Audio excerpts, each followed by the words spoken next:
Hello friends, स्वागत है आपका हमारे यूट्यूब चैनल कुमार सॉफ्टवेयर पे। ये मेरा HTML से रिलेटेड 10 ट्यूटोरियल्स है। इस ट्यूटोरियल्स में हम लोग इमेज टैग पढ़ने वाले हैं। तो आइए देखते हैं कि एप्लीकेशन में इमेज कैसे यूज़ किया जाता है। क्योंकि हम सबको पता है कि जब हम लोग एप्लीकेशन बनाते हैं या फिर कोई भी वेबसाइट बनाते हैं, तो उसमें बहुत सारे इमेज देखने को मिलता है। तो आइए देखते हैं कि वो सब इमेज हम कैसे यूज़ करते हैं एप्लीकेशन बनाते टाइम में। तो इसके लिए मैं प्रैक्टिकली आप लोग को बता देता हूँ। तो सबसे पहले आपको एक टैग होती है वो लिखना पड़ता है जिसका नेम है आईएमजी। आईएमजी टैग है, ये आपका इमेज रिप्रेजेंट करता है। ये लिखना है, उसके बाद स्पेस देनी है और लिखना है एसआरसी।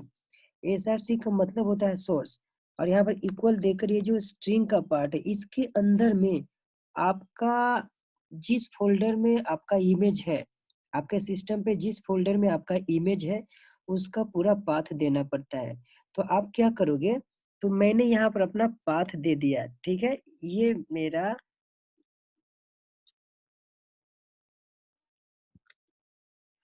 यहाँ पर मैंने अपना ये मेरा पाथ है, ये मैंने अपना पाथ लिया और यहाँ पर मैं पेस्ट किया। क्लियर है? और मेरा जो इमेज है वो मेरा डेस्कटॉप पे है और उस इमेज का नेम मेरा है जी। इमेज का नेम मैंने जी दिया और डॉट उस इमेज का जो एक्सटेंशन होता है वो लिखना पड़ता है। तो मेरे इमेज का एक्सटेंशन जेपीजी है। क्लियर है? अगर आपको आपका खुद का इमेज यहाँ पर डालनी है मतलब उसका पाथ लिखना पड़ता है। तो आप क्या करोगे कि आपका इमेज जिस फ़ोल्डर में है, पहले उस इमेज को ओपन कर लेना और उस इमेज पे राइट क्लिक करना और प्रॉपर्टी में जाना। वहाँ से आपको फुल इन्फॉर्मेशन मिल जाएगा कि आपका इमेज कौन-सी फ़ोल्डर में है, कौन-सी लोकेशन पे है। और ये भी पता चल जाएगा कि आपके इमेज का एक्सटेंशन क्या है। मोस्टली सभी इमेज का एक्सटेंशन जेपीजी ही होता है। यहाँ पर आपका इमेज का नेम होगा और डॉट देके जेपीजी लिखना, मतलब कि आपका जो इमेज का एक्सटेंशन है वो लिखना होता है यहाँ पे। तो यहाँ पर आपको ध्यान में क्या रखनी है कि आपके इमेज जिस लोकेशन पे है उसका पाथ देना होता है। क्लियर है? तो मैं इसको सेव करके रन करके दिखा देता हूँ आपको।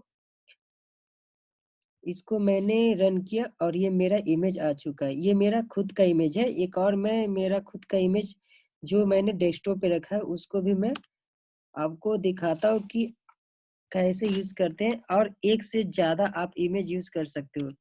मैं जैसे देखो यहाँ पर एक से ज़्यादा मैं इमेज यूज़ करने जा रहा हूँ। मेरे दूसरे इमेज का नेम है के, मतलब gk.jpg। तो जीके यहाँ पर मैंने लिख दिया। अब देखो मेरा दूसरा इमेज आ चुका है। मेरा कहने का मतलब है कि आप एक से ज़्यादा इमेज यूज़ कर सकते हैं। जितना आपको इमेज यूज़ करनी है, वो आप यूज़ कर सकते हो। क्लियर है? अब देखते हैं कि इमेज के अंदर में कुछ प्रॉपर्टी होता है, उस प्रॉपर्टी के बारे में जानते हैं। तो यहाँ पर पहला प्रॉपर्टी है ऑल्ट। ऑल्ट का मतलब होता है अल्टरनेटिव। क्लियर है? तो ऑल्ट का मतलब क्या हुआ कि मान लो कि अभी ये इमेज मेरा जल्दी ओपन क्यों हो गया? क्योंकि ये मेरे सिस्टम पे है और ये मेरा लोकल होस्ट है। लेकिन जब आपका इमेज सर्वर पे होगा और कोई दूसरा विजिटर आपके इमेज को ओपन करना चाहता है, तो उसको सर्वर से लोड होने में थोड़ा टाइम लगता है।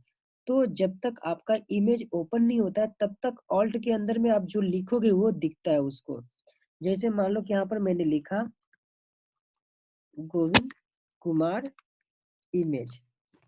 तो ये कब दिखता है? ये जो मैंने ऑल्ट के अंदर में जो भी लिखा गोविंद कुमार इमेज, ये कब दिखेगा?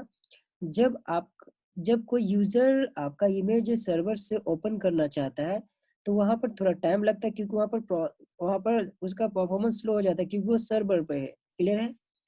तो जब तक आपका ये इमेज ओपन नहीं होता है, तब तक आपको ये चीज़ दिखते रहेगा, गोविंद कुमार इमेज। तो इससे यूज़र को समझ में आता है कि यहाँ पर इस चीज़ से रिलेटेड ये चीज़ है। समझ में आ रही है? तो एएलटी मतलब ऑल्टर के अंदर में लिखने से ये समझ में आ जाता है। आई होप ये पॉइंट्स आप लोग को समझ में आ चुका है। तो फाइनली मैं